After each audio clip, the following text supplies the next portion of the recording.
Hello, folks.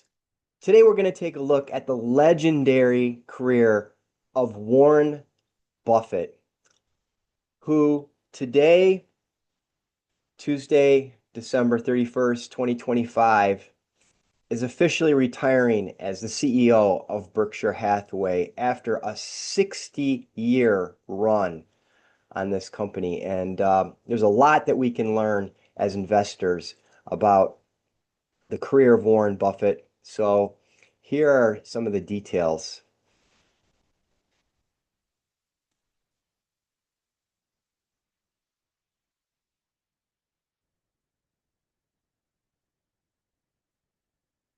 All right. So, early career, 1951, MBA from Columbia University Business School. Studied under the famed value investor Ben Graham, and was really tremendously influenced by the principles of Ben Graham, the author of the famous book Security Analysis. And then ended up working for his firm, the Graham Newman Partnership, after he graduated, and began investing for his own account. And then in 1956, he started investment partnerships back in his hometown of Omaha, Nebraska. So between 1956 and 1969, he had various investment partnerships. We could think of these today as kind of like hedge funds, um, and had an amazing run of success.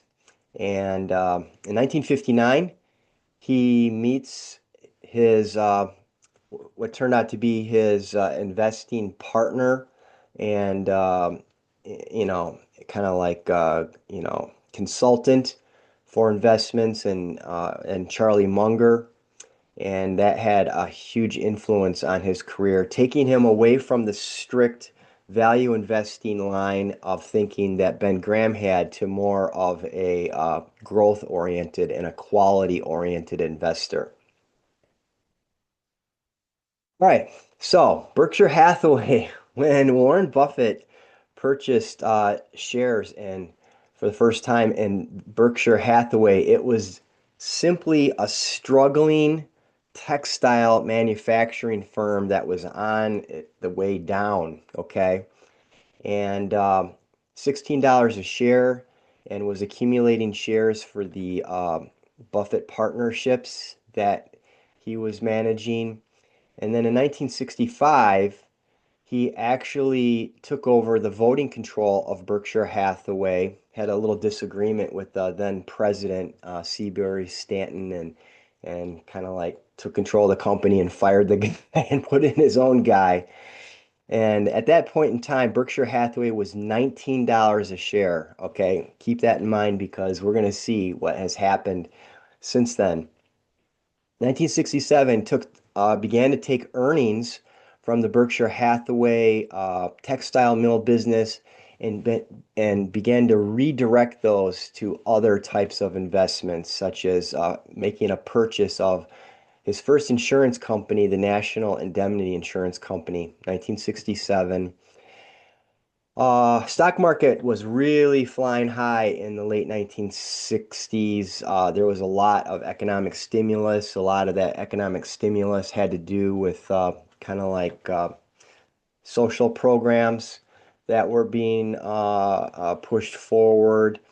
War on poverty, the Vietnam War, okay, and stock prices got really, really high, and decided that he didn't want to upset his almost perfectly stellar record of investing by continuing the partnership. So he dissolved the partnerships, gave the money back to his partners, and kept for his own personal stake. He kept an investment in Berkshire Hathaway, and many of those initial partners in Omaha um, purchased stock or kept the stock in Berkshire Hathaway, and we'll see what happened with those people, and mostly in the Omaha area. 1972, Under Charlie Munger's influence, decided to make a more of a qualitative type of purchase in the See's Candy Company, chocolate uh, box manufacturer, mostly out in California. It's a West Coast type of business, but they do have sometimes some pop-up stores in the other parts of the United States, including Michigan. All right. 1973 makes an investment in the Washington Post. Okay, this is a really interesting time. Watergate going on. Stock price on Washington Post was really, really low. And he actually accumulated enough shares that he was able to, in a sense, get a seat on the board of directors, and he became very influential in their capital allocation strategy going forward. 1976 invests in the car insurer Geico. Geico was going through a period of very difficult time. They had mispriced their policies. They were withdrawing from certain markets because inflation was ripping out of control and it was just causing the repairs to cars to skyrocket in price. And so it was down to like around $1 a share or something like that when Buffett made his first purchase. 1978, Charlie Munger officially becomes vice chairman of Berkshire Hathaway and formalizes this partnership. Before 1978, it was more of just kind of like a friendship and a person that he would consult with informally. But that formalized the partnership. 78 1978, Berkshire stock had risen to $150 a share. So going from 16 to 150, it's almost a tenfold increase. Not bad. 1988 makes a purchase in the Coca-Cola Company um, with the thought that the market was undervaluing the growth in the international markets, the growth potential. And so at that point in time, Berkshire Hathaway was all the way up to $2,500 per share. 1991 makes investment in American Express, the credit card company. 1997 purchases the entire International Dairy Queen company. Interestingly, this was when I was at the beginning of my investment career. I was studying International Dairy Queen very, very closely during that time period. I had been much influenced by the thinking of Warren Buffett, and I was just about to buy stock in Dairy Queen, and then I found out the next day that he had purchased the whole company and made it unavailable. Okay. I did make a small purchase in Berkshire Hathaway, by the way, and this allowed me to have, for the most part, the small investment I made in Berkshire Hathaway stock was so that I could kind of like get the annual reports mailed to me every year and stay somewhat connected to the teaching philosophy of Buffett. 2009, purchased the entire BNSF, Burlington Northern Santa Fe Railroad Company, 100% purchase. At that point in time, Berkshire stock had risen all the way up to $71,000 per share. 2016 makes a large investment in Apple. 2019, Occidental Petroleum, large oil company. And as of today, December 31st, 2025, Berkshire Hathaway shares, the original shares, $757,000 per share. So think about this, going from $16 per share to $757,000 per share. Okay, this is just crazy. But anyways, look, $10,000 invested in Berkshire Hathaway back when he first invested would be worth $390 million today. Okay.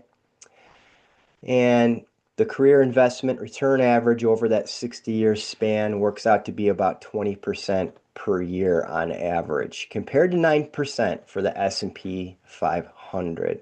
So, bigger picture, time is your friend, okay? Compounded returns, compounding your return, earning money on your gains, compounded over time, can grow into astronomically large amounts of money. Some of my favorite quotes. Whether we're talking about socks or stocks, I like buying quality merchandise when it is marked down. Price is what you pay, value is what you get. Okay, separating the quoted stock price out from the actual intrinsic value of companies, because in the short run, Mr. Market is irrational and is a voting machine, but in the long run, it's a weighing machine. Be fearful when others are greedy, and greedy when others are fearful. Munger would call this the principle of inversion. And the most important investment you can make is in yourself. Okay? So number one, make sure that you are continuously learning, being educated, try to be the best that you can be at whatever your chosen career or profession is. And you know, on top of that, once you've made yourself the best person that you can be, then think about investing and you know putting money into the market and being a long-term holder. Okay. All right. So, anyways, Buffett my has been my primary influence on terms of my investing approach. Obviously, I've stepped far away from many of the types of investments that Warren Buffett would make because he tends to not really have an interest in technology type stocks, and whereas I do. And but I think many of the basic principles are the same as trying to identify value, whether or not it shows up in spreadsheets and balance sheets, or if it's something that is off into the future that if you see the opportunity, value can definitely be there.